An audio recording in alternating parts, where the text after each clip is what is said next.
Good morning, everybody. Good morning, it's me, Mitch. Live. I marvel every morning. The first thing I think is, I'm alive again, another day. But here I am live from sunny, maybe not all day, but sunny now, Melbourne, Florida. Welcome to Morning Coffee with Mitch.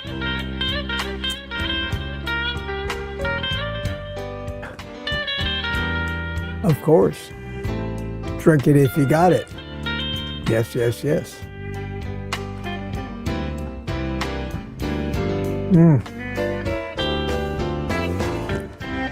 Always good, always good.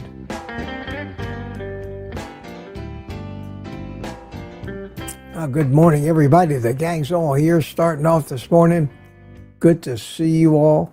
Good to see you. And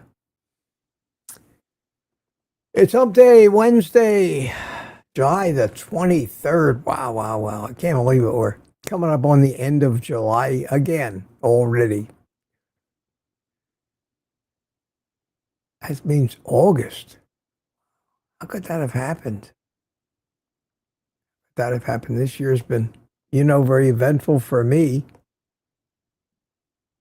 End of February, my life changed, and seems like yesterday, but here it is, coming up on 5 months ago since I had this stroke.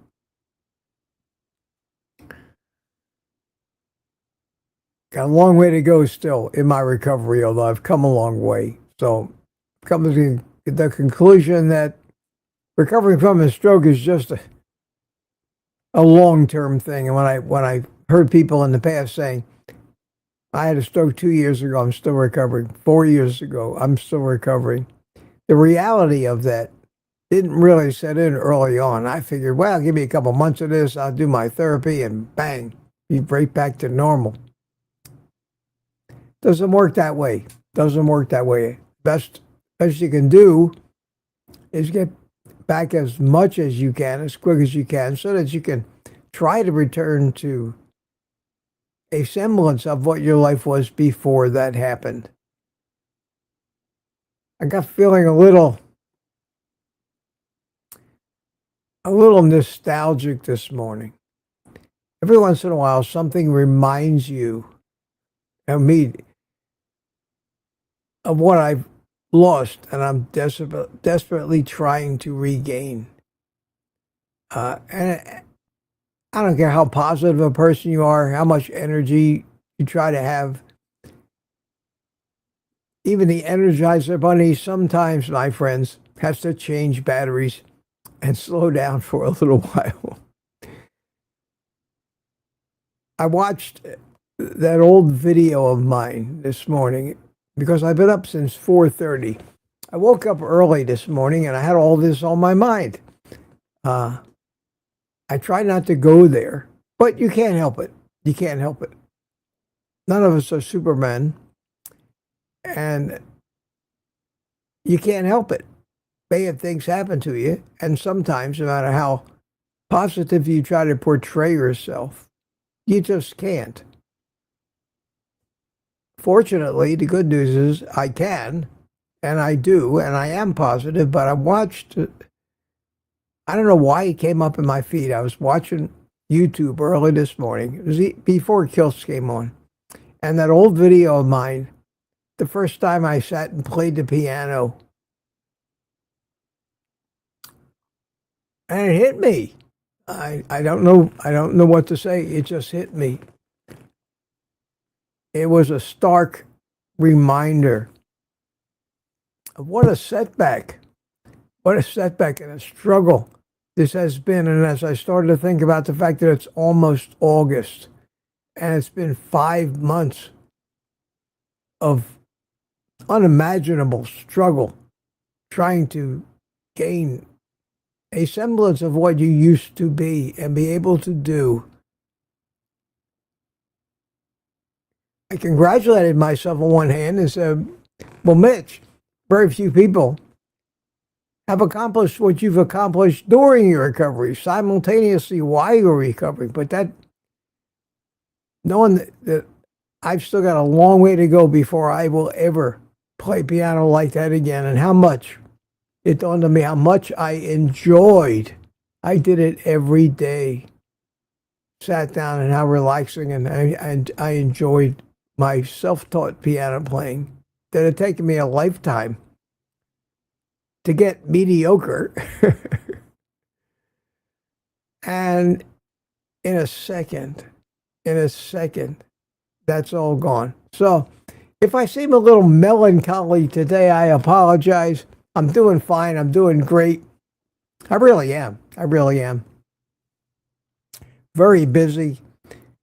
Very busy. It's a good thing I have so much to do. And it's a good thing that YouTube keeps me so busy. But I got to tell you, I made another video today from the kitchen. Got dressed up in the chef's suit. Did the second part of that stew beef video. Came out great, and the recipe was fabulous. And I hope you all watch it. It'll come out today before 3, and watch it to the very end. Watch it to the very end. The inner comedian in me came out right there at the end. So even if you think it's over, like the credits on some movies. You know how you go to a movie and you watch the credits and they all roll by and everybody's walking out of the theater and leaving, and you just want to wait till the crowd goes, so you hang around. You figure the movie's over, and at the end of the credits, it comes back. And the best part of the movie is the last 30 seconds of it. That's the way my video turned out today. So I hope you watch it all the way through to the end. I also got another video I want to put out today about a 10-year-old documentary that also came across my YouTube feed. And I watched the whole thing. And what dawned on me was, this is from 10 years ago. And I'm watching this video and I said to myself, have we learned anything new in 10 years? Everything that we think and know and understand today in our community was in this 10-year-old video. Are we just spinning our wheels or what? Because you have to watch it. So I'll put out a little video, be a real short one, maybe 3 or 4 minutes, with a link to it, and I think you should watch it. So that's going to be coming too. And then the third part of my cooking video, where I actually take the leftover stew meat in all that rich, beautiful liquid, and I'm going to make beef soup and eat it with pork rinds floating in it like croutons. I did that once before, but that was with a chuck roast, and that was years ago. So I want to remind everybody about that. I have a few show notes today. I think I'll save them until I say hi to the early birds. So you pardon me if I'm not really down today, but I've had a lot of time up this morning and thinking about all that stuff, and trying to pump myself up and convince myself how great I am doing, and not focus on the things that I've lost. It's not the first time in my life I've lost a great deal. So I'm human. Sometimes you focus on the things you lost. We shouldn't. I know I shouldn't. But the mind is a terrible thing. Remember that the mind is a terrible thing to waste. And there was a comedian that was a dumb football player, and he goes, "The mind is a terrible thing, and it must be stopped in our lifetime." Yeah, sometimes I feel that way. First one in this morning, Michael Seeley. Hiya, Mike. How are you? Well, that brings up one of my show notes, so I'll get it out of the way. Yes, August 31st is my third Carniversary. Three years, 3 eventful years, 3 up and down years. I started Carnivore right around about a year after I had my brain surgery.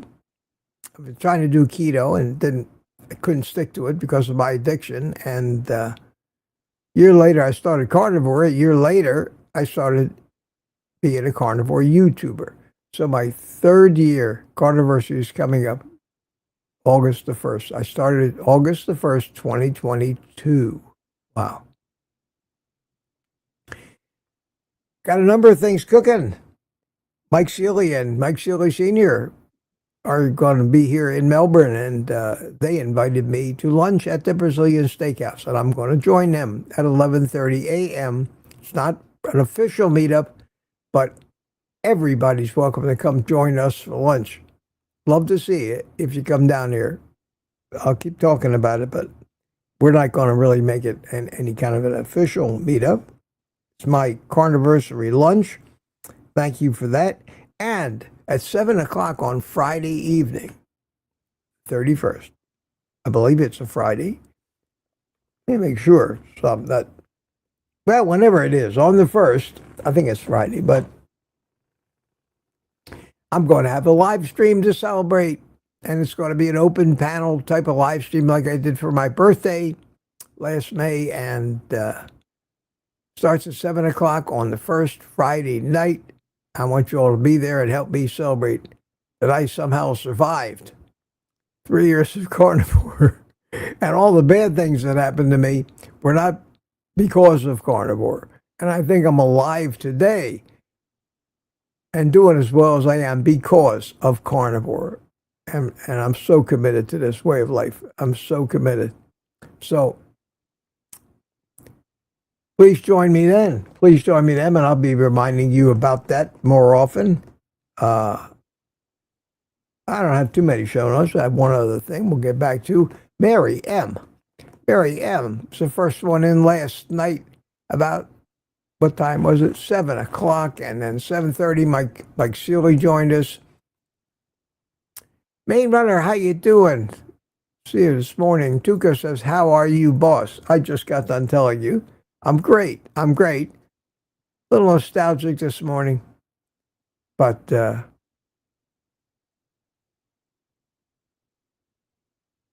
I'm okay. I'm okay. I was looking forward to get together with you guys. I knew that would cheer me up.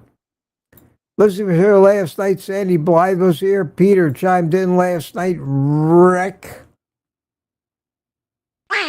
There he is. Himself was here last night. Lady June said good morning. She's in England. It was midnight over here. And holy cow. And B chimed in at 12:57. Jem was here at 1:28 a.m. Still West Coast people. Wayne Herman from Lake Gaston, North Carolina, was here at 5:53. Hi, Wayne. How are you? Roxanne Friend this morning. And Aunt B chimed in this morning. Morning, Aunt B. Smoothie, that's John 420. Hump Day, good morning. Mitch and the best people around. I'll second that. Tori Sue chimed in around 8 o'clock, and so did Rock and Amy, and now everybody's starting conversations. Robert Morris was here. How you doing, Robert? Up there in central Pennsylvania, my home state. Rick is back alive and well with us this morning. I hope you feel honored, Rick, that you have I have a little duck standing here who quacks every time he hears your name. He must know you. Probably ran away from Miami for fear you might try to eat him. Yeah, could happen. Steve Rogers is here. How you doing, Captain America? Good to see you. From Kansas City. Always good to see you, Steve. Bacon Baby is here with us this morning. And Aaron says, drink it if you got it. Okay, don't mind if I do. Don't mind if I do.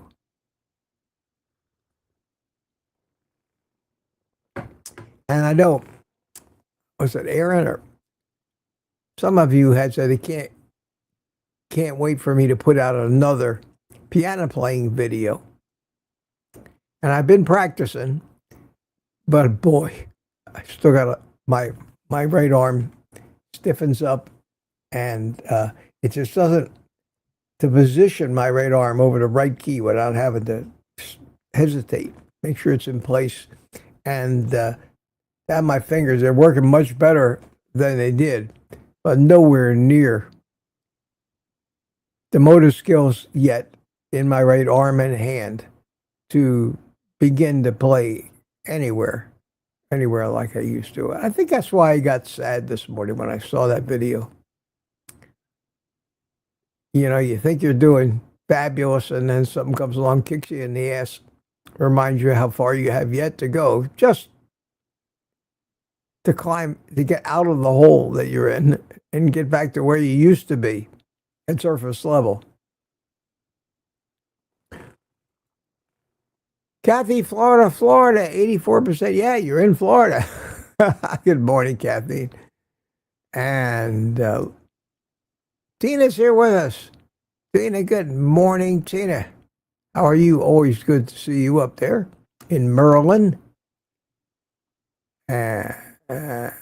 Thomas is with us. How you doing, Thomas? That was the last of my show notes, other than turn off the banner, which I never turned on, so that's okay. The last of my show notes was to congratulate you on your live stream yesterday with Curry. For one of the only times I ever do it, actually participated in your chat and wanted to show you support for your efforts. All the time, I was laughing my ass off because you weren't around. You hadn't started yet. We were all there wondering, what the hell? I had the same kind of experience myself Sunday when Kiltz was supposed to join me, and he didn't. And I said, well, Thomas, my friend, welcome to YouTube. Welcome to YouTube relying on other people to be where they're supposed to be. And, you know, I pride myself so much on my punctuality. I'm always right on the second. It's not a very common human trait, unfortunately. So I was laughing, and the fact that it was Curry just took me back to the couple times that I either had him on my live stream or I was on his live stream. Every time it went down to the wire before he showed up, if he showed up. And when he showed up, a lot of times it was 2 minutes late, 3 minutes late. So I figured that's what happened. Then I also said to myself, I'll bet, because Curry is in Central Time Zone and Thomas is in Eastern, that when Curry said, I'll be there at 1, and Thomas went to create the live stream where you have to tell what time to schedule it for, he didn't account for the time switch. And I'm certain that's what happened. That's something I did myself. And I learned the hard way, Thomas. When you have any guest or anybody else that is supposed to chime in on your stream, or you're supposed to chime in on their stream, and odds are 24-1 that somewhere in this world they are in a different time zone, nail it down beforehand. Okay, I'll be there at such and such your time. That's 1 o'clock my time. Is that correct? 1 o'clock my time. So you know to be there, especially if somebody's in Europe and England or Asia or something. Could be 12 hours different. Could be 20 something. You'd never know. So I'm laughing, and I figured that's what happened. And I hung in there and waited about a half an hour, and I said, well, if that's what happened, he would have come into the chat and told us all. So I just said, okay, bye everybody. And I logged out. And I started surfing around YouTube. And then all of a sudden there I saw the thumbnail come up. It says live. And you were on there. And then Curry finally got there around 2 o'clock. And I watched a lot of it. I came and went. But it was very good. You guys did a good job. And kudos to you. So, welcome to YouTube, Thomas. I know you've been having your ups and downs.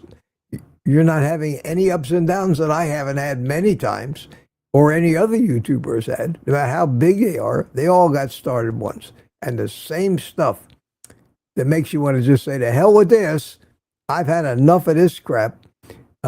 We've all been through that. We've all been through that. And it's up to you. It's up to you whether. Some days you think it's great. Some days you say, why do I do this? I feel for you, my friend. I feel for you. And it was great. It was great. And I want to thank Curry for coming on to support you as well. Very few people come to support you who are that size channel.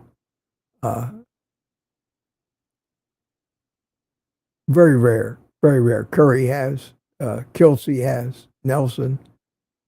But Ken Berry's never been on with me. Neither has Anthony Chafee, Sean Baker, or any of the famous YouTube crowd. They don't care about me. I don't even watch most of them anymore. But that's life. Rockin' Keto Amy was here at 8:26. Graceful Lily, how you doing? Sorry I can't stay. Well, sorry to hear that. See if you come back. See if you come back. Lori. Hi, Lori. Forgot to set my alarm, but woke up in time anyway. Good. Glad to see you this morning. And Gina Cavas here. We're at 8:28. Graceful Lily's still here. Steve Rogers at 8:28. Lori. Smoothie. Graceful Lily, Rockin' Keto, Amy at 8:29. Lori, we're getting down to the wire here. And Books and Beef, a.k.a. Meatitudes, is here. Rick at 8:29. Amy again. Rick again. Lily again. And, well, I can't believe it. I can't believe it. I can't believe it. Yeah, the winner again. Louis Lozito from New York. Party time. How you doing, Louis? Congratulations to you, my friend. Chris Lane from the land down under it. It's Mitch time. Hello, everyone. And Wayne Herman says, it's about 8:30. Yeah, it is. It was. Exactly 8:30. Exactly 8:30.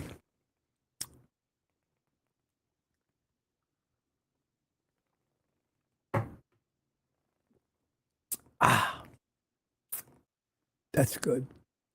Smoothie at 8:30. Rick again. Lady June, how you doing? Ready at 8:30. And Terry Sue says, good morning, Mitch, and all you meat hooks. It will be a perfect 81-degree hump day here. Yes, yes.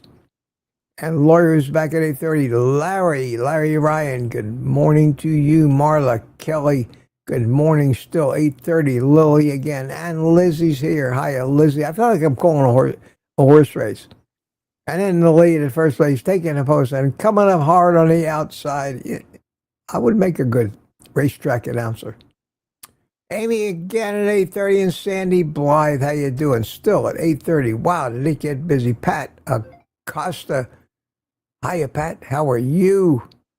And Tanya's with us. Hiya, Tanya. How you doing, sweetie? And the first one at 8:30, Lori says sip. Yes, ma'am. You don't have to tell me that twice. Isn't that nice? And somebody bought me a coffee. Wow, wow, wow. It was Francine Bourgeois. Francine, good morning to you up there in Montreal.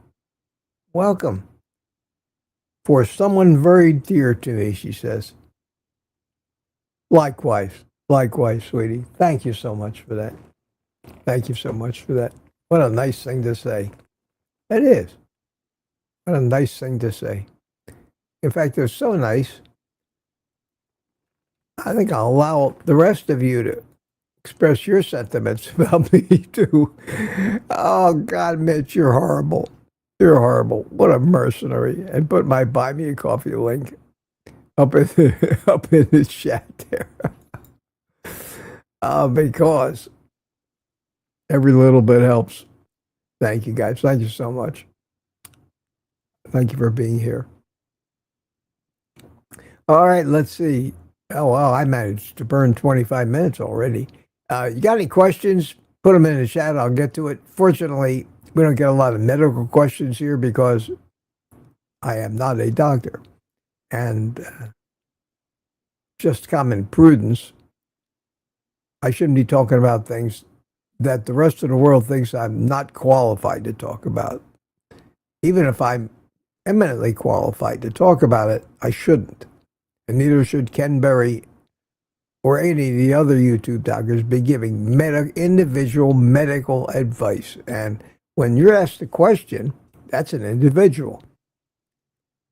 And if your answer sounds like a recommendation, too many lawyers in this world to risk that. Not to mention that you don't know that person, and they may have some oddball thing causing it, and you've read it wrong or figured it wrong, and the advice you just gave them could kill them. So best not to give that kind of advice, and that's why I don't do that.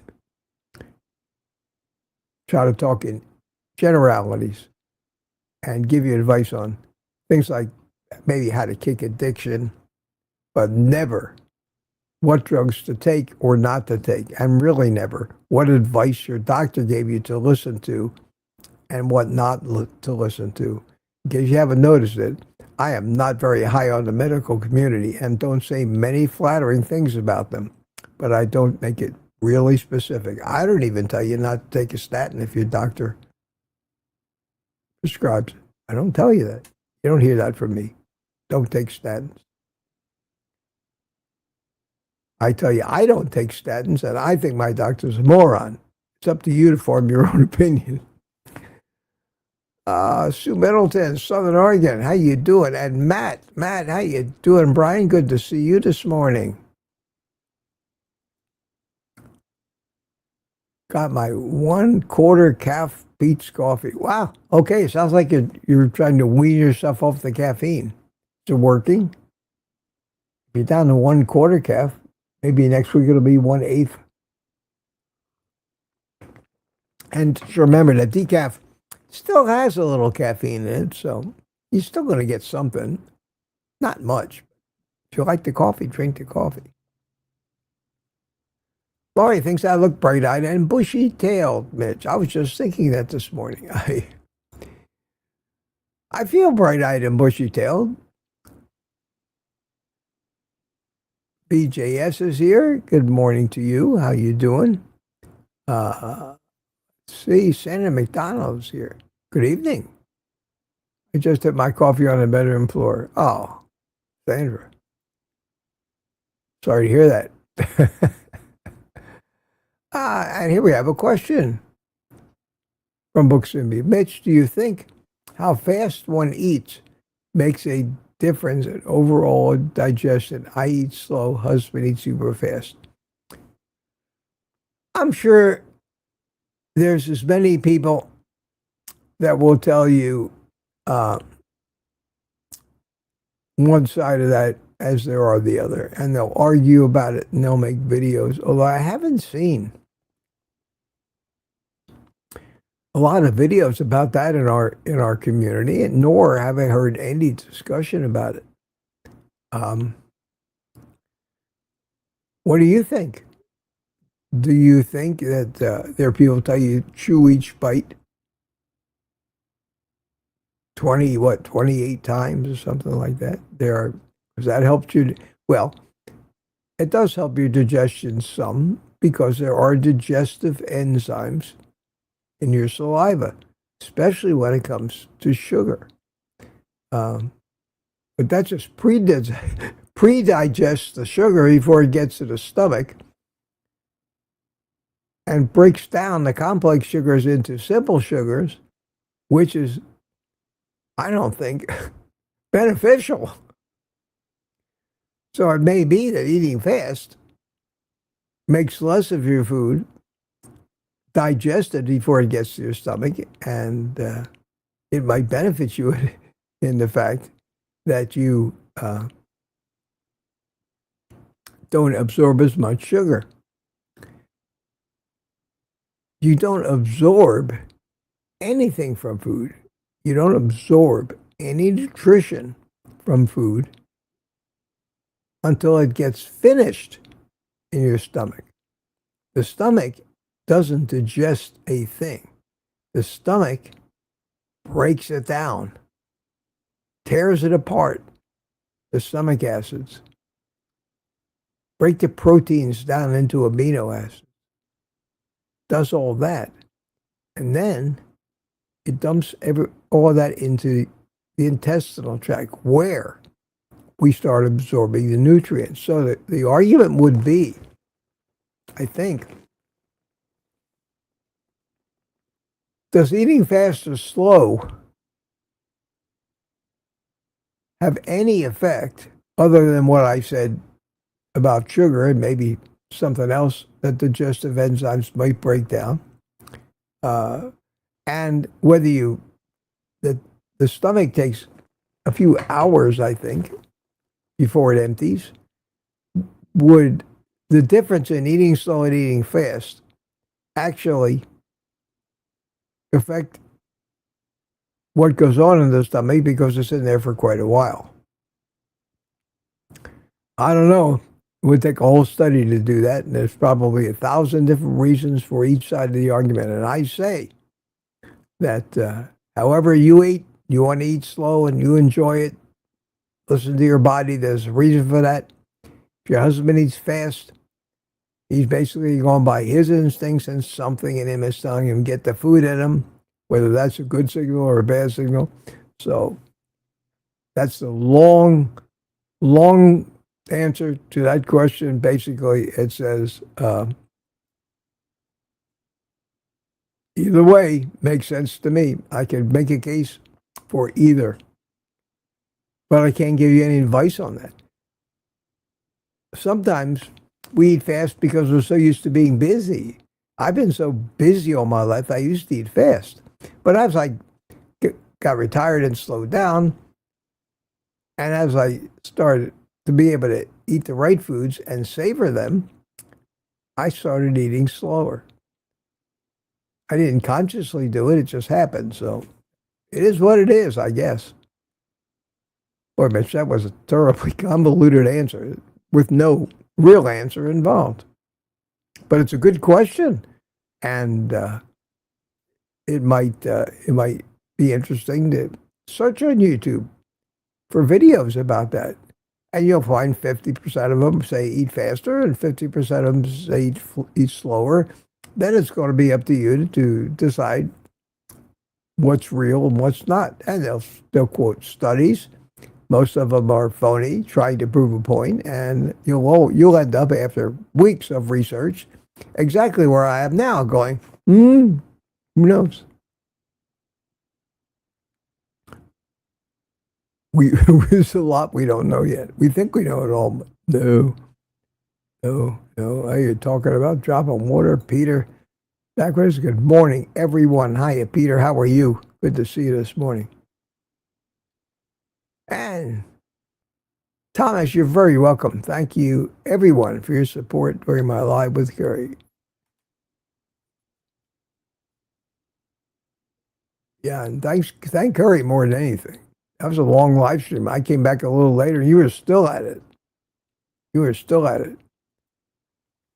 Lizzie says, question, if your weight is stalling, is it too much food? I'm just over a pound a day. Lizzie, a pound a day is a ton of weight to lose. That's not a stall. Stall is when for a month or two, you don't lose any weight, maybe gain a few pounds.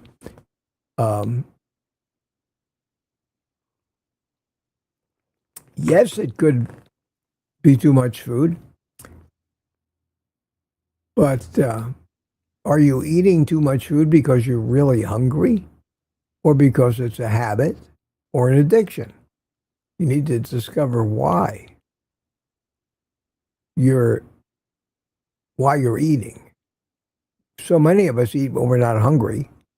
As Kilt said yesterday, very few people on this planet know what being hungry actually feels like. Have never been really hungry in their lifetime, and just eat because it's a habit and it's been sugar all the time.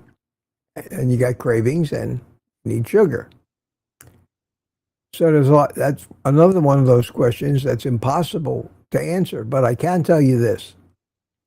All else aside, in other words, you're eating the right food, you're eating enough of it, enough to reach satiety.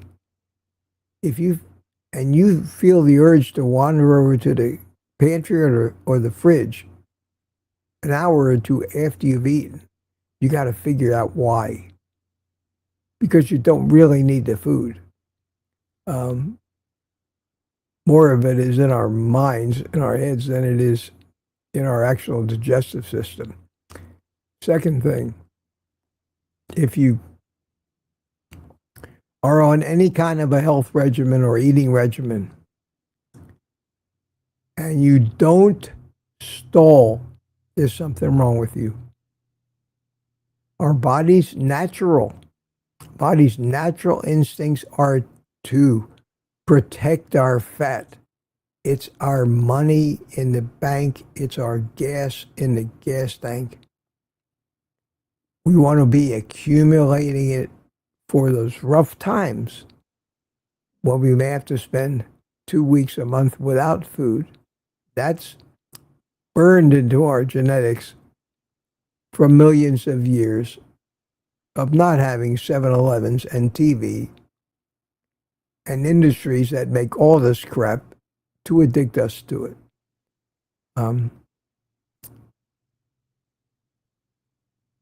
In order to overcome those stalls, you got to be very persuasive for your subconscious. You got to prove to it, because it has something we call a set point. The way you've been living, it knows that it doesn't feel confident about its abilities to survive unless you're carrying just a certain amount of fat on you.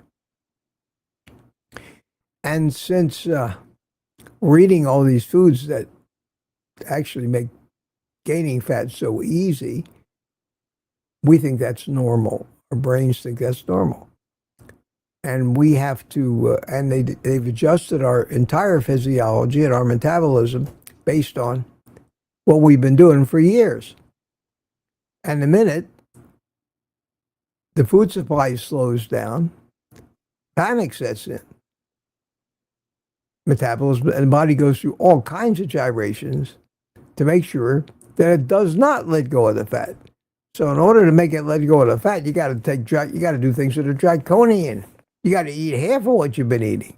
You got to eat less, move more. You got to work your ass off. And we all know that that does not work and is not sustainable. You got to stop thinking about calories. It makes no difference. You got to think about food in matters of weight now. So many misconceptions that we live by. But we're on a diet to lose weight. With very few exceptions, that's why every one of us concentrates on diet. That's why you go on a diet. Should not go on a diet. You should say, my diet is my diet. That indicates that it's a permanent thing and it's going to continue for the rest of your life. My diet is carnivore. I eat nothing but meat. I don't eat plants. I don't eat many carbs, if any. You're not on the carnivore diet. You are a carnivore.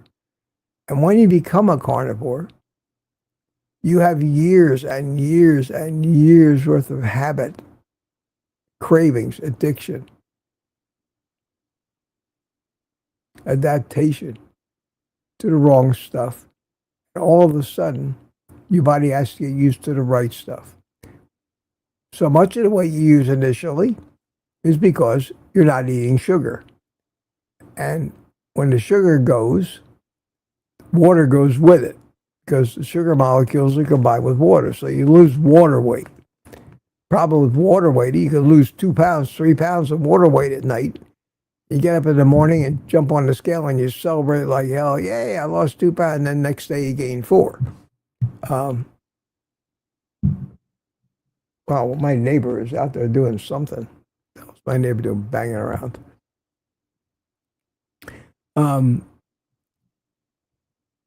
It has absolutely nothing to do with too much food. It's your body. Now, you've been losing a pound a day. You're almost losing too much weight. You probably ought to slow that down a little bit.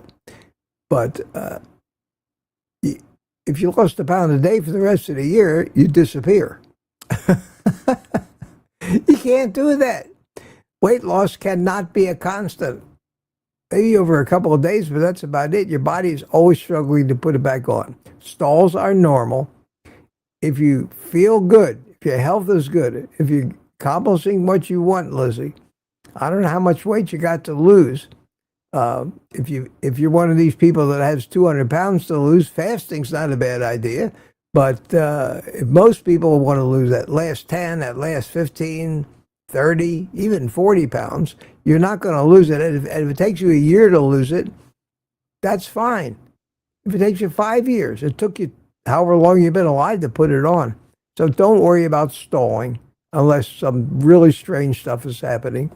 Each of us is individual, and you can't give advice about that basically is going to be the same advice for everybody, because everybody's got a different cause of the thing they want to know. Why is this happening? And anybody that tells you they've got the answer for everybody to solve their being a little presumptuous.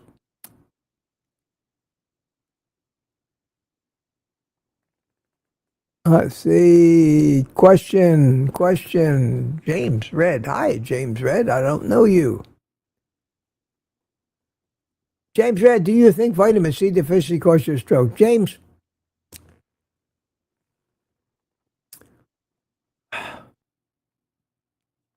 where in the world would that? Why would you ever think anything like that? Why? I mean,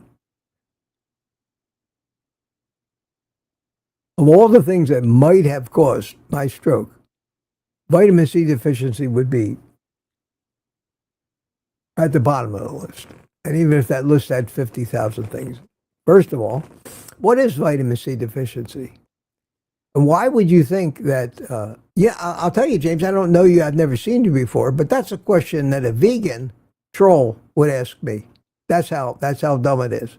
So rather than try to explain why it's wrong, I don't know you. Come back in here and say, and let us know you. Tell us why you're here and why you think vitamin C deficiency caused my stroke. Because I'm sorry, my friend, if you don't like me or you don't come back, but that is the dumbest question I ever heard in my life. Thank you. See, if I've insulted you, James, I'm sorry. But that question, I can understand if you just don't know. But why would you pick that out of all the possible causes of a stroke that I may have had? Vitamin C deficiency? There's not a carnivore on earth that has vitamin C deficiency. Believe me. If you think so, please document the cases of scurvy that they're always warning us about. I could sit here and give you an explanation and it would take an hour of just exactly why the need for anything more than just trace amounts of vitamin C shows that you are screwed up metabolically, and that's caused by eating the poisons and plants and seed oils and sugars that everybody eats. Yes, vitamin C is an antioxidant. If your body has no or little to no oxidative stress, you don't need antioxidants in any amount. And the amount of that in meat is just the right amount for a human being that is eating meat. For those of you who are out there living on plants, all bets are off, man. Take mass quantities of vitamin C. By God, you're going to need it. Ha! How's that?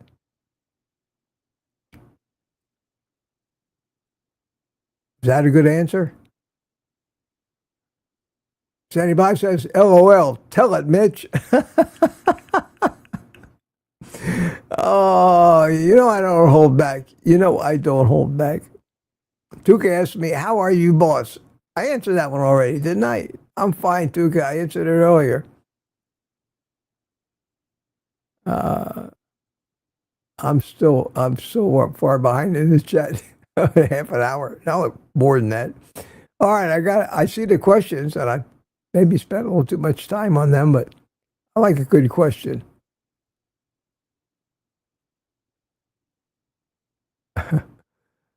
Question, Mitch. Your recovery is nothing short of incredible and heroic. Thank you. Thank you for that, Papa. Peter, I appreciate that. Thank you. I think it's good, but that doesn't stop you from feeling a little doubting once in a while about what you've lost. And Laurie says, we love you, Mitch. Thank you. I guess I got a little melancholy and you felt a little sorry for me. No, I'm all right. I really am. Thank you, guys.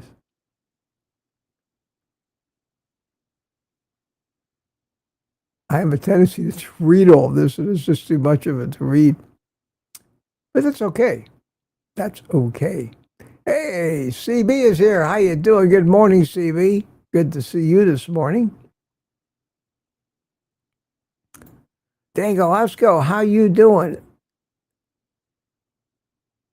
And we have, who is this? This was, no, that's not what I want to do. I want to do this. And Barry Simon, Super Chat says, an A for a C question. Thank you. Thank you so much, Barry. I appreciate it. Barry Simon. Got a #1 crown. How'd that happen? Thanks so much, Barry. I appreciate that.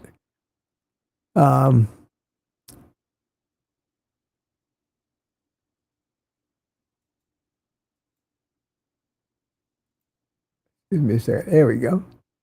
Oh, no. Where did it go?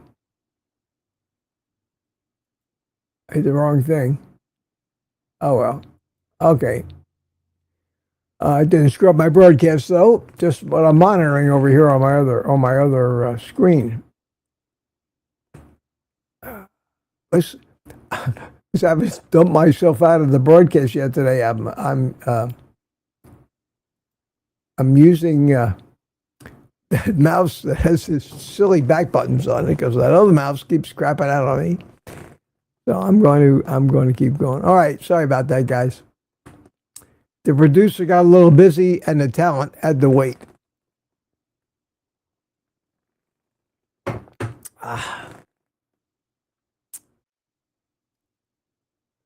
And CB has a big answer to that question. And Dan Glasgow, Mitch, I feel you on stiffening of body parts while playing the piano. I've been getting trigger finger issues, my middle finger when playing the guitar. Yeah, the stroke really sets you back on that. My left hand still works fine. My left hand, I couldn't play at all, but the right hand is very important in playing the piano with. And it ain't working. It's starting to work, though. I mean, it's amazing. Today, I put on my big boy shoes. Not because there's anything wrong, but I've been wearing these slip-on sneakers. because it was very tough. And when I first started, it was impossible to tie my shoes. I couldn't do it. I couldn't do it. And I have a brand new pair of New Balance that I bought years ago, and they were sitting in a box in my closet. And I said, why aren't I wearing these? Because I was wearing like $30 sneakers. These New Balance things were 100-something bucks, and I always used to wear New Balance. So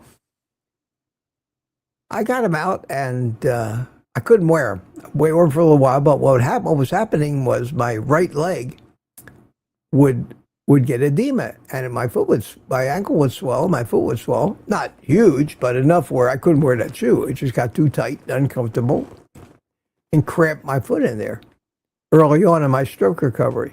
Well, that has stopped, and that has healed and gone away. And now I go all day. At the end of the day, both of my ankles are skin and bone, like they're supposed to be. So I said, why aren't I wearing those New Balance? So I tried and put them on today. I call them my big boy shoes, and I had to tie them. I haven't tied a shoe in months, since I tried to wear them before, when I first found out I could actually tie my shoe. Well, I didn't even think about tying the shoes, and I put them on. I just tied them.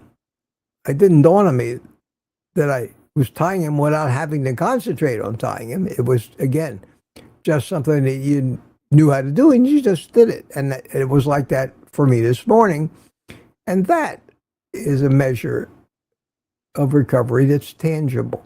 So that was another celebratory moment for me, even though they're not very eventful. They are at least moments where tying at the point where I could tie my shoe with my right hand is now back to being automatic, and even cutting food now with a knife. I don't have to wear armor so I don't stab myself accidentally, because it was like that at first. Arm just went where it wanted. It was probably very dangerous for me to have a knife in my hand while I was doing that. So things are improving, but the kind of motor skills that are required to do fast typing, handwriting, piano playing, that's a long way off yet. I'm hoping that, let's say, within a year, to recover most of that, so that maybe I can go back to flying my racing drones like I did, playing the piano, building things, doing crafts. I lost all of that. You don't think about that when you first have the stroke, but it dawns on you over time afterwards. Well, I want to do that, but I can't anymore. But the good news is the driving and even the walking is becoming much more confident. I can spend the day walking around the house with no support, no cane, no walker. So I have to be careful, but I'm not going to fall. If I were to stutter a little bit and lose my balance, maybe drag a foot accidentally, because I have to consciously lift my right foot up, and it throws me off. It's not going to end up in a fall.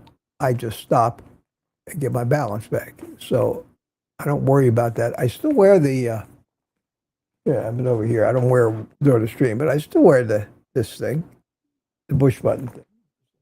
Why not? Why not? But I don't wear it all the time. As long as I got my cell phone in my pocket, I don't need that. But I did need it. I was very afraid of hurting myself. So it's been a real adventure and a real learning opportunity, tell you. Let's see, look for some more questions here. I am wandering all over the place today, aren't I?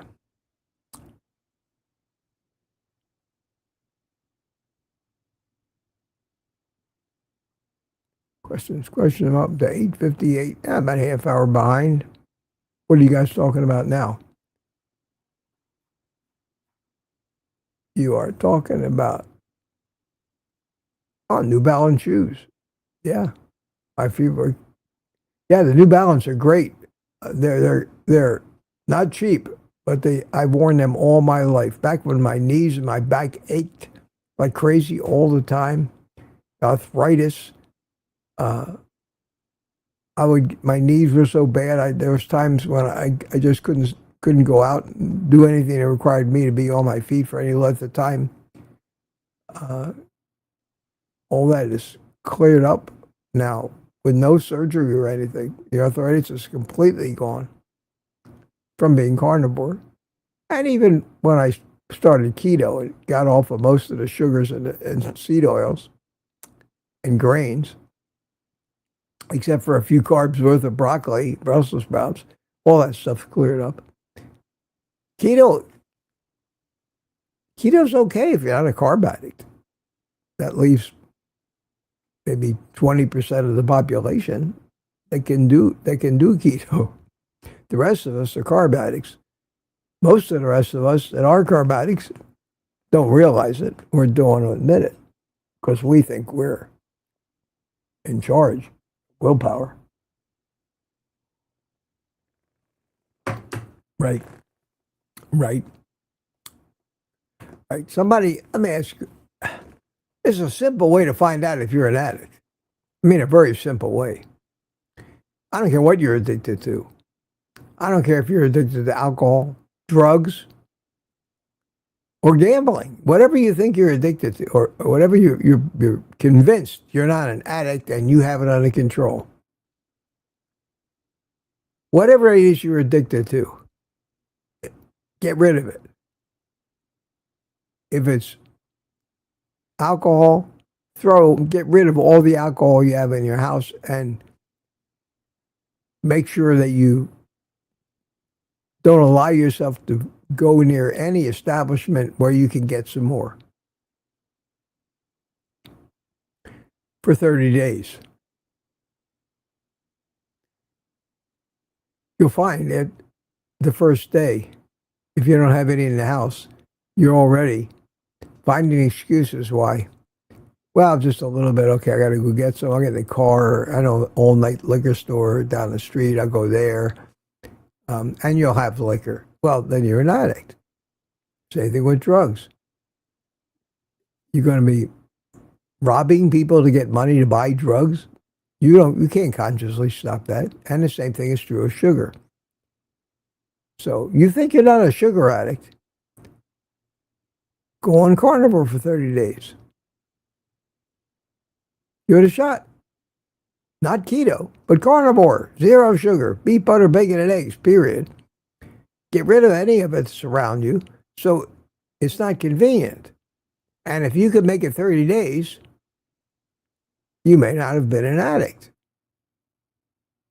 If you have no cravings and you could take it or leave it, you're not an addict. But if you're panicked, climbing the walls, giving yourself lame excuses why you need to head towards the 7-Eleven and load up on cellophane-wrapped garbage, you're an addict. Then, when you finally convince yourself and admitted it to yourself, well, I guess I am a sugar addict. Maybe that's why I'm sick and can't lose weight, even though I thought I had it under control. I thought all those midnight trips to the all-night drugstore to buy ice cream were my idea. Because after all, didn't I say, it's the last time. It's the last time. Tomorrow, I'm going to get serious about this. Well, that tomorrow never comes. So the hardest thing is for all of us to admit we're an addict. We know this. We've talked about this a lot. And even when people say, I'm going to start carnivore for 30 days, nobody that I've ever met personally that wasn't in our community ever succeeded, ever made it. How many stories I heard about, I'm a strong person. If I put my mind to something, yeah, bullshit. 3 days later, what happened to the carnivore? Well, that carnivore thing's too restrictive. It's not for me. Stuffing your face full of Doritos and beer. That's addiction.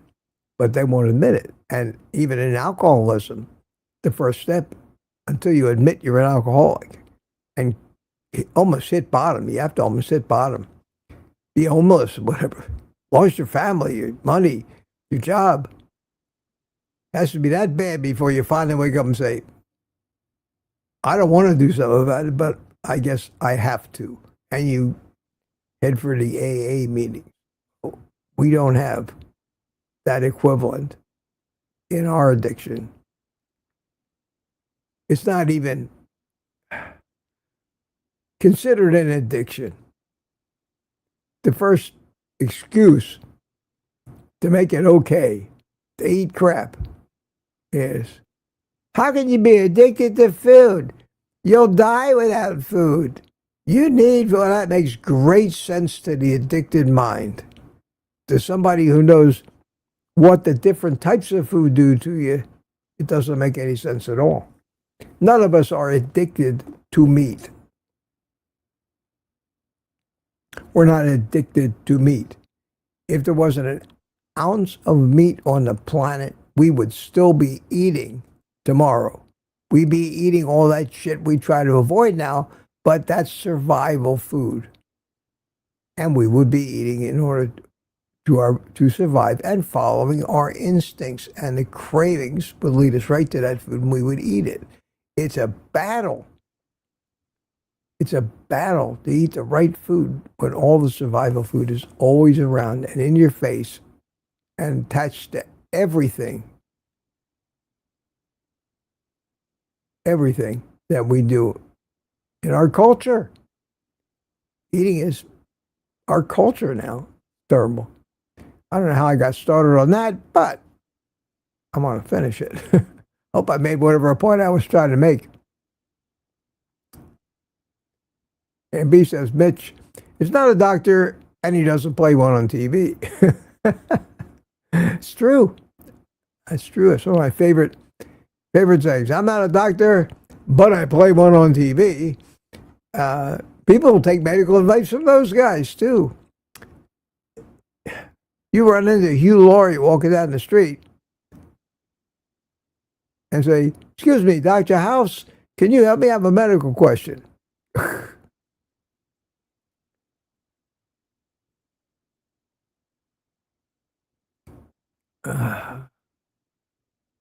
Let's see.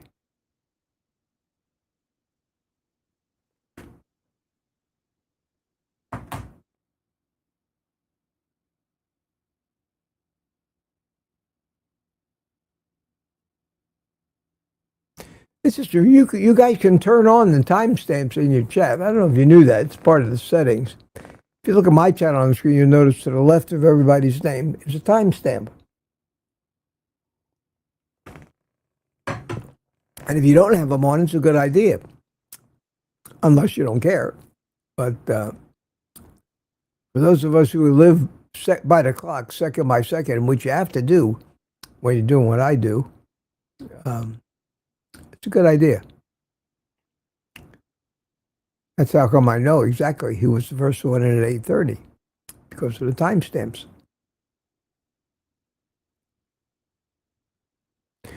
And I'm up to 9:12. Oh, we are catching up slowly.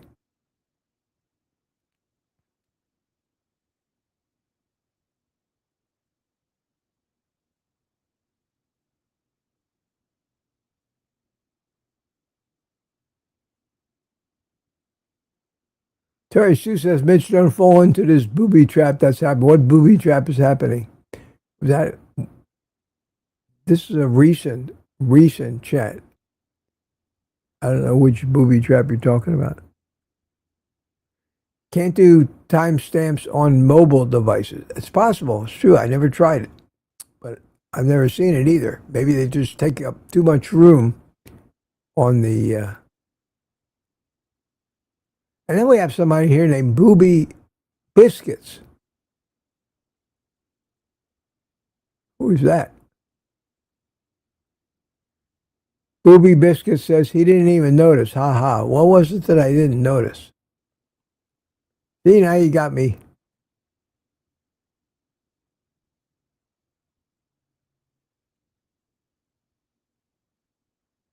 You got me curious now. Somebody explain that to me.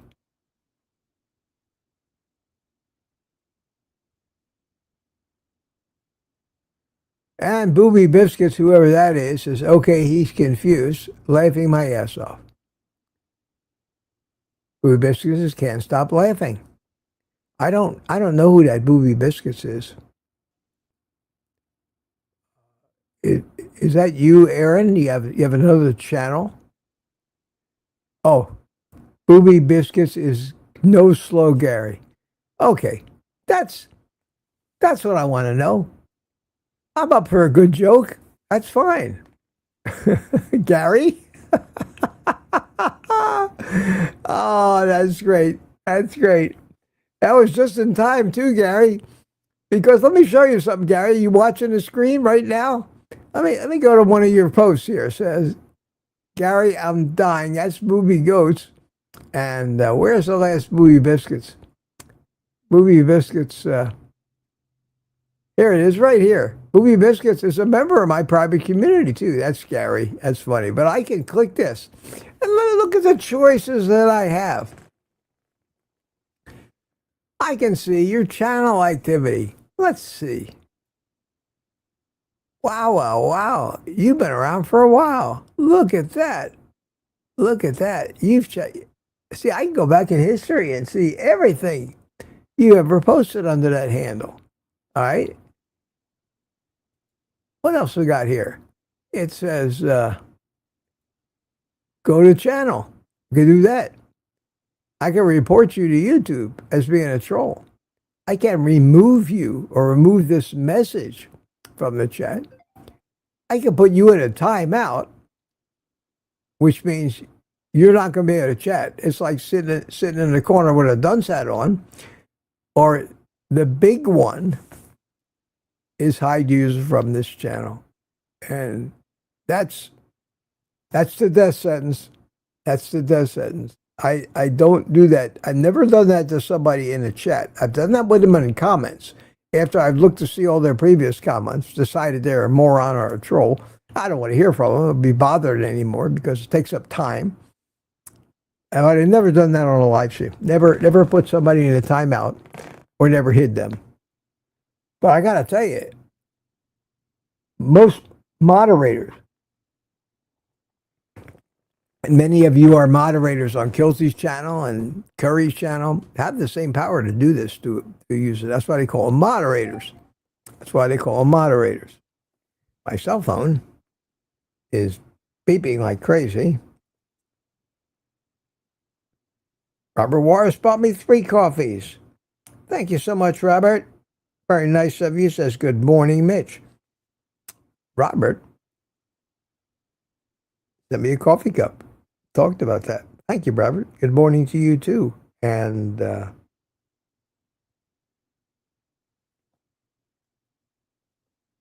good news. Sometimes when my phone beeps, it's annoying news. But Booby Biscuits. I didn't even notice that. Honest to God. Not that I'm oblivious, but I'm just looking at so much, trying to take it all in here and talk at the same time and maintain some kind of continuity of thought. You try it. Ask Thomas how easy it is. Oh, Gary, when did you start doing that? When did you start using that handle? But I'm glad to know. I'm glad to know. When I saw that it was green, I said, "Oh, it's got to be one of my other guys." But I didn't know who it was. That's funny. That's funny. You got me. You got me. I like practical jokes as much as the rest of them. Oh, wow. Why is my eye itch? Excuse me 1 second.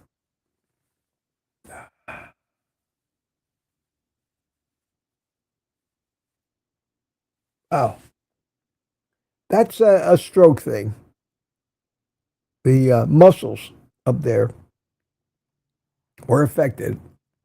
That's what makes my speech slur sometimes, and sometimes it affects the way you're swallowing and chewing, and it's getting better, but I still have an awful lot of, and I know this is on the other side, on my, no, it's on my right side. Yeah, that's on my right side. I'm looking backwards in the screen here. But feels like something gets in your eye. Okay, and that makes it impossible to read.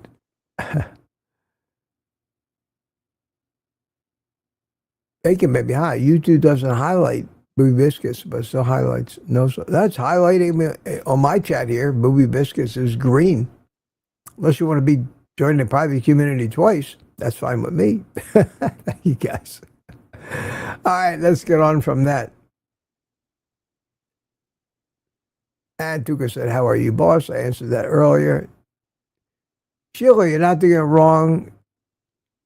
It takes time for the body to shift, but QQQ. Okay, thank you.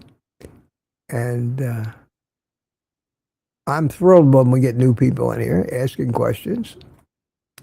Did anybody hear from that guy who asked me if I had a stroke because of vitamin C deficiency, or did he ever come back?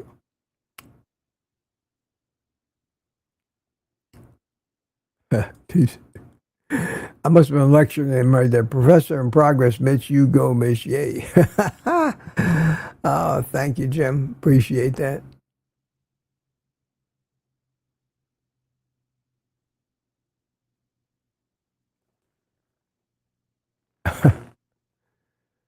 Gary evidently has been a real troublemaker in the chat here today.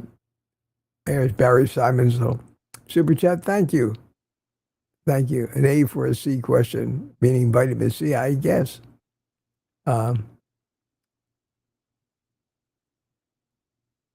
CB came in with an explanation that glucose competes with vitamin C to enter the same pathways in the cells. So if you eat tons of fruit for your vitamin C, you defeat the purpose. But big vitamin pharma and food don't want you to know that. Yes. There's so many people that think you got to feel a cold coming on. You need to take massive doses of vitamin C. All that advice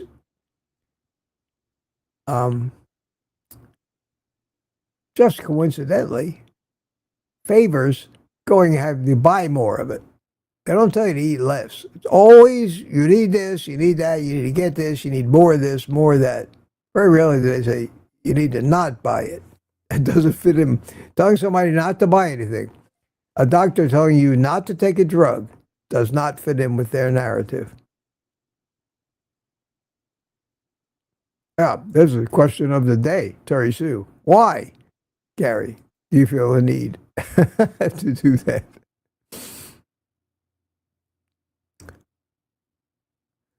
And Gary says, I'm confusing myself. I'm realizing now. Yes, Gary. Jeff Johnson, the name you know. Thank God, somebody I know who it is. Using tallow on my sunburn here in the Cape. It does work. Tallow is the best.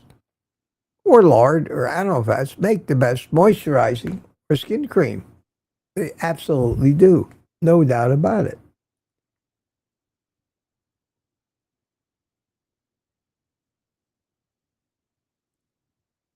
Okay. Oh, wow, 9:43. I'm at 9:19. So hurry up, Mitch. Keep going. This is the most unstructured hour and a half on YouTube. But I have a ball. I can't catch everything, unfortunately, but I have a ball. And here is a big question. Here's a big question. Alan Coleman, I hope Mitch sees your question. Okay, I'll look out for it. This one is from Sheila Walling. I'm eating a ribeye a day. Weigh 195. I want to weigh 100. I'm not losing weight. I also have one bulletproof coffee per day, coffee and butter. We're trying this for 2 months. Okay. That's all you're eating is one ribeye a day, and it's bulletproof coffee.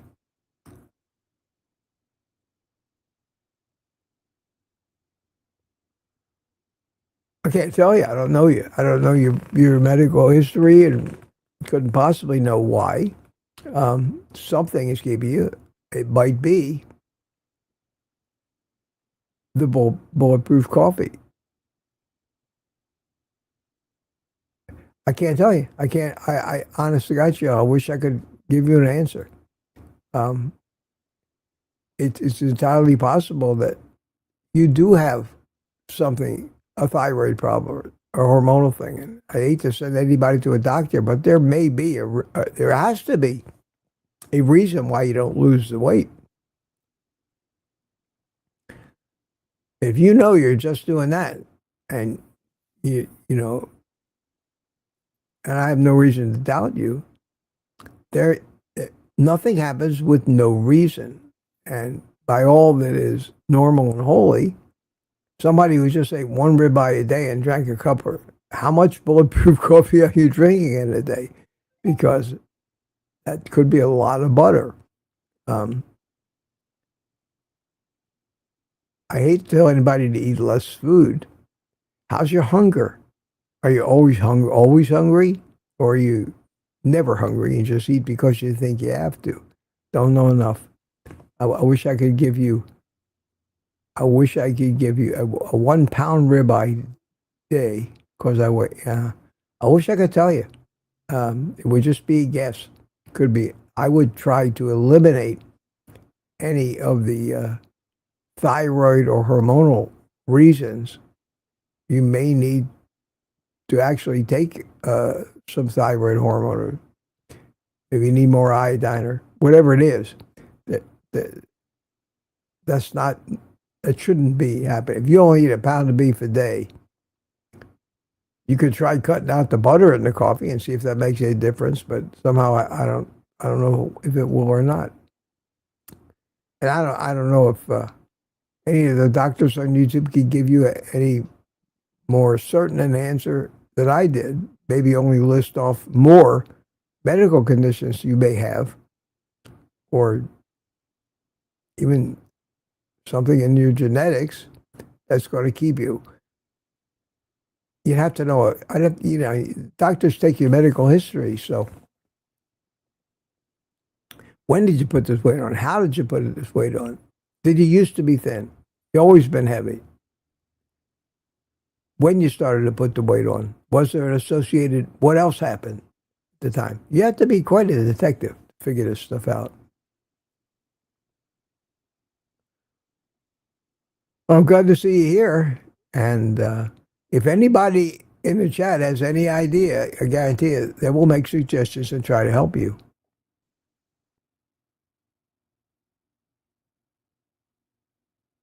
Rockin' Keto. Amy says, Mitch, maybe when you get better, we can do a virtual piano duet. That'd be great.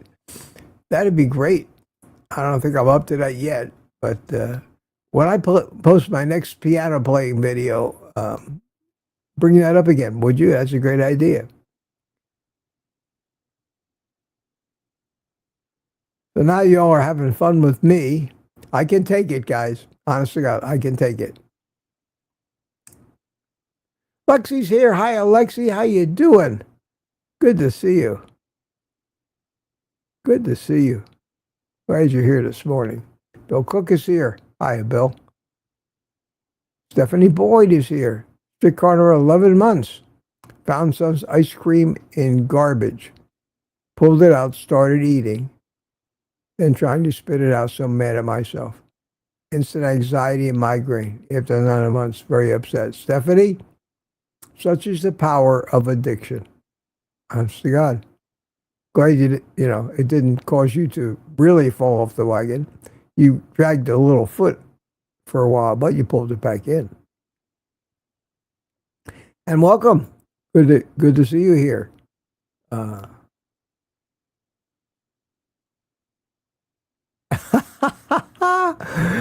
Darcy, there you go. Take that, Gary. Gary is a fake booby, an implant of sorts.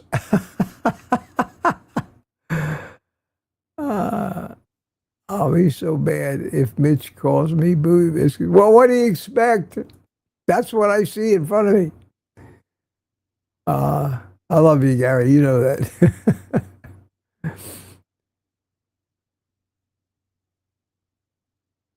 Now we're talking about New Balance shoes. And unfortunately, the more you chat, the harder it is. Yeah, see, here's the thing, and I did say this, Cheryl, about going to the trash can, because I've done it. Mitch said he had to mix up the blueberries he threw in the trash with the other trash, or I would go back in there. And I still had an urge to go in and take them out and wash them off.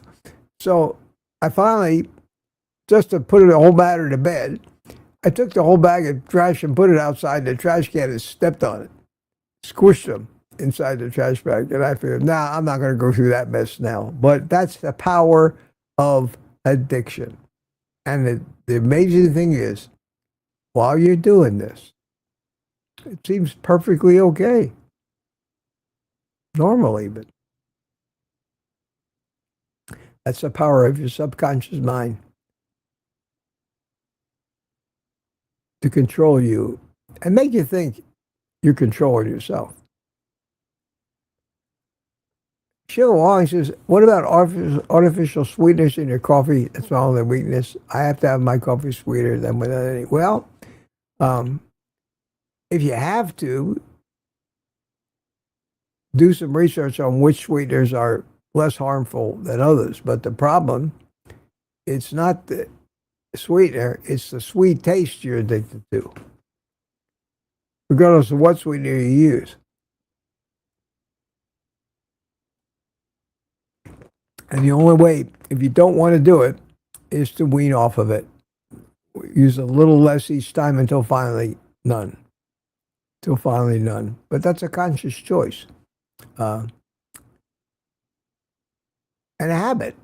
I used to drink sweet, cream and sugar to coffee. It took me a while, but I made it weak. I put less and less and less in until I got to black coffee, and then I actually developed a taste for black coffee. Black coffee isn't bad, except Bill Cook says mold tastes good. There are a lot of coffees that have a lot of mold in them. Probably the coffee I'm drinking, but I don't find it unpleasant, so. In this world, where we're surrounded by trillions of bacteria per square inch, all kinds of fungus and spores and everything else, you can't avoid that stuff. Our bodies have evolved all of the defensive measures to take care of it, so let your kids play in the dirt. They won't get as sick when they get older. They'll develop an immune system.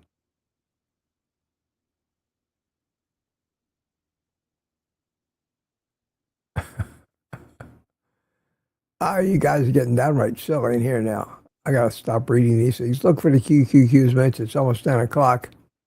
You got things to do. Things to do. Okay, now you told me, let me in on the fun. Whose question? I was supposed to look for somebody's question. Alan put a QQQ before your question. Okay, so Alan asked me a question. Let me back up. I don't see an Alan. Alan Coleman. Just a question, 2.5 years, BBB, but can't get my HbA1c under 7.2. What's wrong? The first thing that comes to mind is that you're a type 1 diabetic.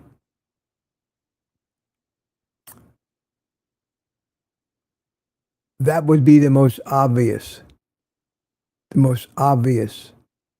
answer. You obviously, Alan, know what a type 1 diabetic is, as opposed to a type 2 diabetic. In fact, there are people that say the two diseases or conditions are so dissimilar that calling them both diabetes is really wildly misleading. You know, probably a type 1 diabetic cannot produce any insulin. It's a condition, often genetic, where the pancreas doesn't produce insulin.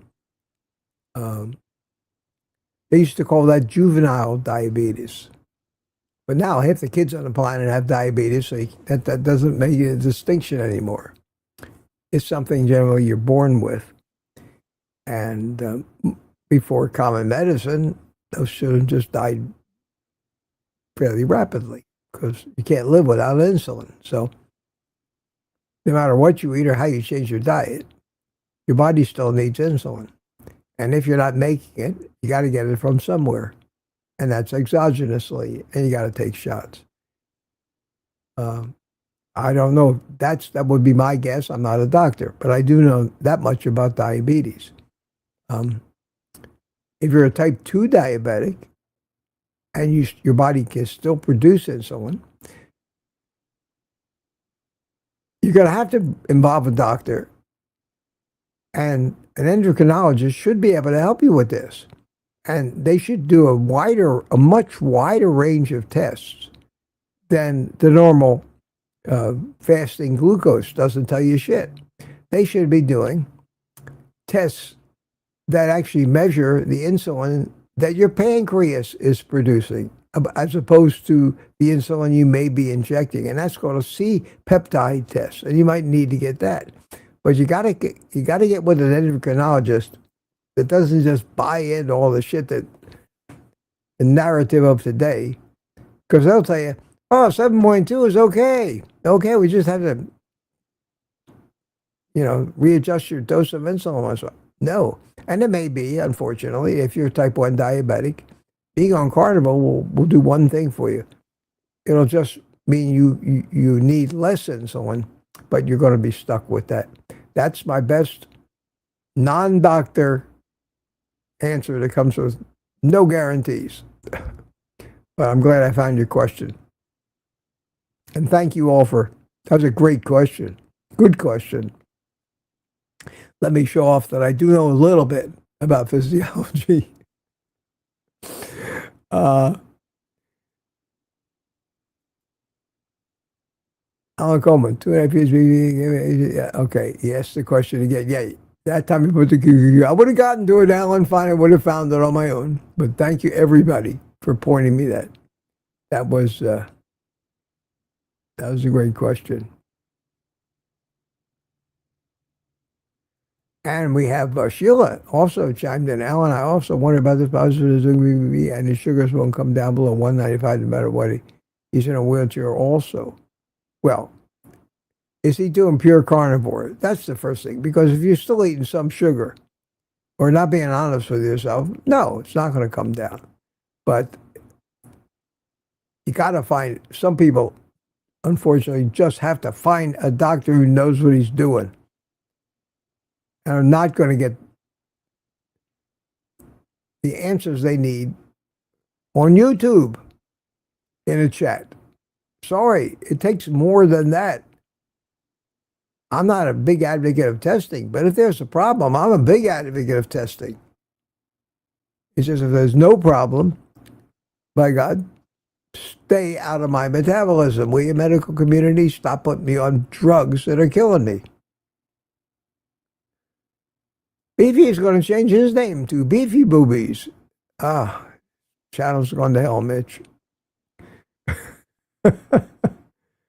Channel's going to, I got a sound effect for that. Where is it? Which one is it? Hang on a second. I'll find it.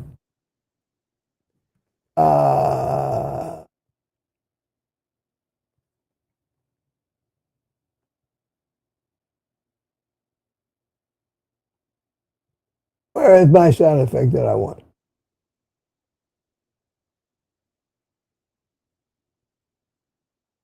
Is it this one? It is. My channel is going to hell. Oh, wow. That's a sound effect I never used. I forgot where it was buried on this mixer. Scotter, good of you to show up, my friend. Sandy says, Beefy, no, don't. No, Beefy, you don't change a thing. We love you just the way you are. Oh, wow, this is good. I can't dwell in this conversation, even though it's a good one. I'll be here all day. And I got to do this again tomorrow. And I got videos to finish up today. I'm going to be a busy boy. All right, 9:53. Okay. Coming down the wire. Don't see any more questions. Up. Here we go. We have Sheila again. My husband is type 2 diabetic, but we can't get his blood sugar. Okay. Um, you need a good endocrinologist. I'm sorry. I don't think you're going to get your answers. Nobody can get enough information about your husband in a chat or a YouTube video. Can't do it. Anybody who thinks they can get meaningful medical advice from Dr. Ken Berry, you can only get broad strokes and concepts. You are not, I mean, how brilliant the doctor is, the more brilliant he is, the more he should tell you, I don't know enough about the situation to make an intelligent decision. It's too complicated. There are hundreds, if not thousands of different factors that could be influencing his physiology. Most doctors can't find them and blame the wrong thing and prescribe the wrong medicine. That's unfortunate. Those same doctors could not find definitively why I had a stroke, but that didn't stop them from prescribing medicines that would kill me. A beta block, my resting heart rate this morning was 54 beats a minute. That's good. I like that. It runs around usually 60 to 65. But I was really relaxed this morning, so 54.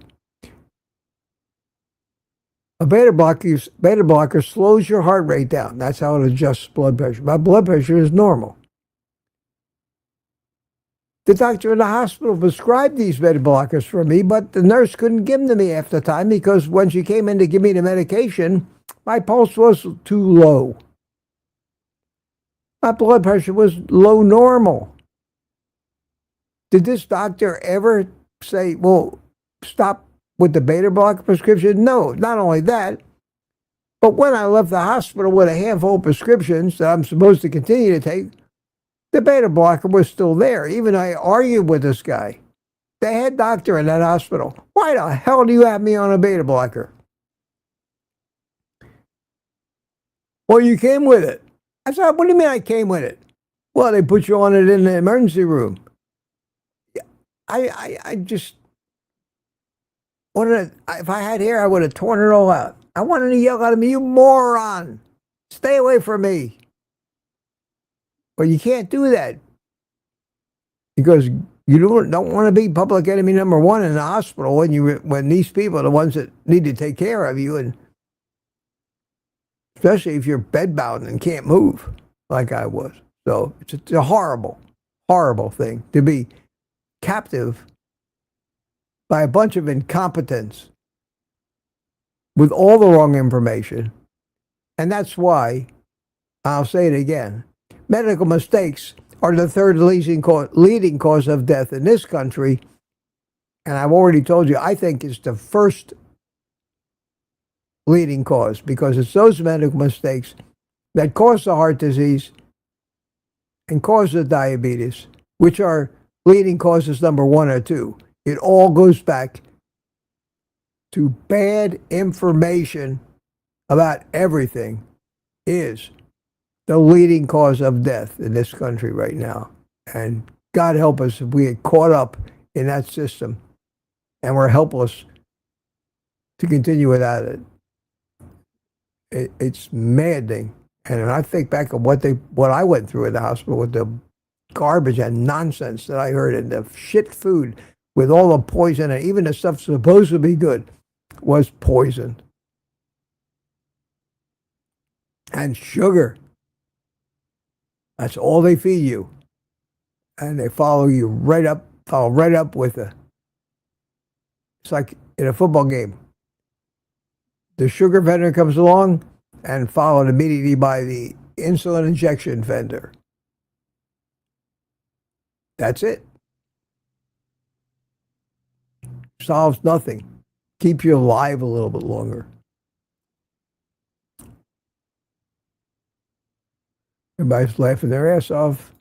Gary is. I'm glad you guys are very entertained.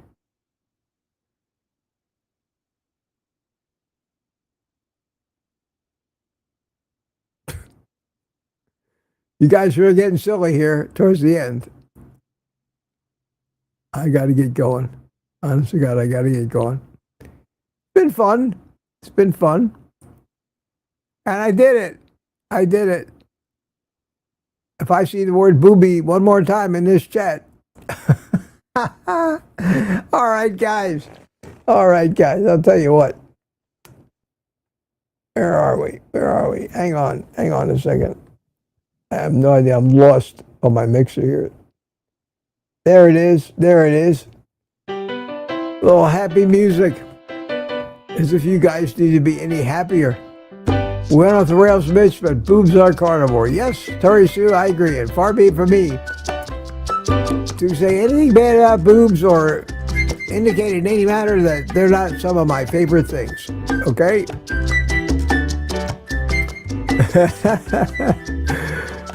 Thank you for truth, Mitch. But Aaron says, woohoo. Jim is silly chat today. The silliest, Jim. It's not, I guess I'm glad to see I'm not the only one who thought so. My inventor says, should have got up early. Yeah, you can go back and see the chat in the replay. CB is waving at us. Enough booby talk for today, I'll tell you. That's for sure. See you tomorrow. Says Rick, Laurie Watzel. Says goodbye, Bill Cook, waving bacon, maybe. Bye all, and thanks for the fun. Aaron, bye, Mitch, and everyone. So I expect you to stand by your folks, and we have a lot of boobies in the member stream tomorrow. Yes, sir. Tuka, Mitch, thank you for your letting us get silly today. It's my pleasure. My pleasure. I don't care. Gotta lighten up. Nothing more important than lightening up. I believe it or not, it's been medical for me today. It wasn't. My melancholy has completely disappeared. Louie, have a great day, everyone. Scotter, take care. All Roxanne friend says bye, old lady. June, bye, everyone. Got a whole live today. Say, great, good to see you. Jen Mitch was fun, and we love you. Love you all too. Rick, have a great day. Wayne Herron, gotta go. Terry Sue, have a good time. Jen Mitch, we love you. Thank you, guys. Thank you so much. And on that note and all that love, I'll get to work here. That's me. The rest of you, feel free to take the rest of the day off and eat meat.